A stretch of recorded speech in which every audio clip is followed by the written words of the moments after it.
AsterIce. Written by B.L. Bates. Narrated by Becky Parker. Drinking this ice from heaven could open the gates to hell. Part 1. Infection. Infection. Invasion by pathogenic microorganisms in a body, producing subsequent tissue injury and progressing to overt disease or destruction. Chapter 1. Sensation crawled back like molasses, slow and syrupy. Vibration came first, a low thrumming pulsing through his body. His lips formed the rictus of a smile. He still lived. They hadn't won yet. Flexing his hands and feet caused him to grimace as the pins and needles of feeling returned to his extremities. Then he contracted and relaxed other muscles throughout his body. As his head cleared, he patted himself down. A t-shirt, sweatpants, and moccasins, the clothes he wore for the last test. So, he hadn't received his next treatment. Why had they rendered him unconscious? His hand came up to check his left eye. It remained patched. The injury was real, not part of his drug-induced images. As if it heard, pain surged where his left eye had been. He cursed. Then fear congealed in his stomach, a small, hard ball expanding to fill his gut. They may have done something to him to make him give up his ace in the hole. He couldn't have done that. He wouldn't have. Panic seized him. A trembling left hand felt his inner thigh through the sweats. His breathing increased as he searched. He couldn't find it. It wasn't there. He calmed himself by breathing deep. Then his finger found the hard edge of the info disc, making a sharp point in the pouch surgically implanted under his skin. He still had it. Breathing returned to normal. A chance still existed. The data would get out before the situation on Earth became too grave. He clung to the slim possibility. Even if, or rather, when he died, the information would still get out when his body returned to Earth. He had to get at least his body back to Earth. The information had to get out. He lay on his back in the compartment, a bit larger than a lower bunk in a bunk bed, where he spent most of his free time.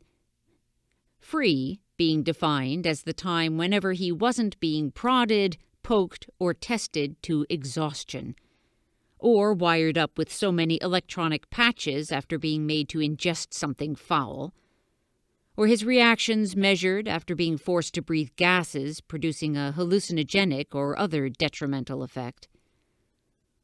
Dim glow strips around the inside top of his chamber provided a dull gray illumination, allowing him to see the digital time readout. He blinked. Over an hour of time had passed he couldn't account for. The time for an injection had also gone by. Something made a soft click. The soft click had previously indicated a coming injection. He tensed his muscles. His breathing slowed, and he tried to relax his body, waiting for the dreaded poison. He tried to figure out what it would be this time. The injection didn't come. Nothing. His right hand rose. Maybe he could reach the injection site and remove the damned poison-inducing needle. Sometimes his shackles allowed him to touch his other arm. He'd done it before, though he was punished each time he removed the line. His left hand reached over to check the line they used to inject the newest set of drugs, time dilation drugs.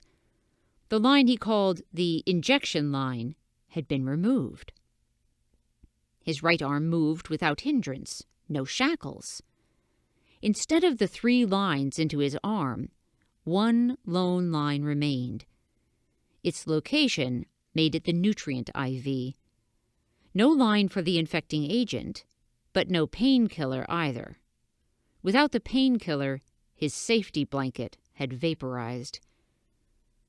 The temperature felt comfortable, but the airflow had changed to recirculation. His right hand felt along the side of the compartment. The tube used to release different gases into his space had been sealed. No hallucinogens or different oxygen ratios to affect his system. No fresh air either. Sweat broke out on his forehead as he considered what new punishment he'd be put through. A grim smile came to him, remembering the explosives he managed to set the last time he was out of the damned compartment without supervision. He prayed to any and all gods listening for his crazy plan to work. The contamination had to be stopped before it attacked Earth, humanity, and those he loved. Those he loved. Vague faces swam in his mind's eye. A woman with lavender eyes and honey-colored hair, surrounded by a glow of warmth and love. 2 children, no, teenagers, filled with life, love, and mischief. Others stood beside them, familiar in a vague sort of way. No names attached themselves to the faces. Parts of his memory had been eaten away by the things swimming in his bloodstream. Strong feelings rose within him. He would protect those he loved as best he could. Patting his inner thigh, he prayed his scavenged information remained safe. A humming filled his compartment as the air filtration system came on. His air had switched to tanked air. One of the few reasons he could think of for using tanked air would be to move him. He racked his brain, trying to reason why they'd move him. Nothing came to mind. His original erratic behavior had calmed since he determined an attempt at escape wouldn't succeed. So, he concentrated on creating as much destruction as he could. He used every time out of his confinement to destroy something, anything. As the minutes passed, worry seeped back. The monitors remained on his chest and head. Whoever monitored him knew he'd regained consciousness. They should be checking him, or at least prodding him, mocking him. The fingers of his left hand ran along the upper surface of his compartment. The smooth finish rattled him. It meant the inner shield was open.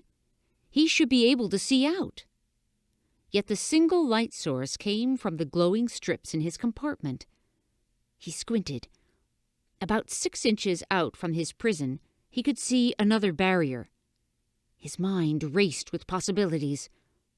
2 compartments. That had to be it. He ran through reasons and came up with the same reason. They were going to move him.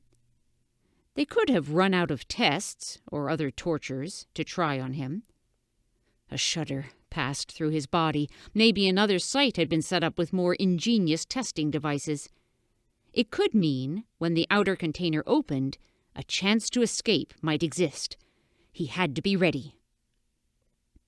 Slipping his thumbnail under the flap of skin creating his pocket, he pushed the info disc aside and removed the slim metal tool. 4 hinges lined one side of his compartment. The pins keeping the top 2 together lay near his feet. 2 more to do. Since he no longer wore the shackles, he'd be able to reach the 2 lower hinges. He set to work. As he removed the 3rd pin, his compartment shook, settled, shook again. After several seconds, the bottom portion of his prison slid forward and slanted downward. The slide ended with a jarring thud. He closed his fist around his tool as he slid towards the bottom of the chamber. His head slammed into the top panel, filling his vision with points of light. One knee got caught in the nutrient line, and when he twisted free, a jolt of pain sped up his left arm. The needle remained in place. Touching it revealed the needle was taped to his arm. It hadn't happened before. The change meant something. What?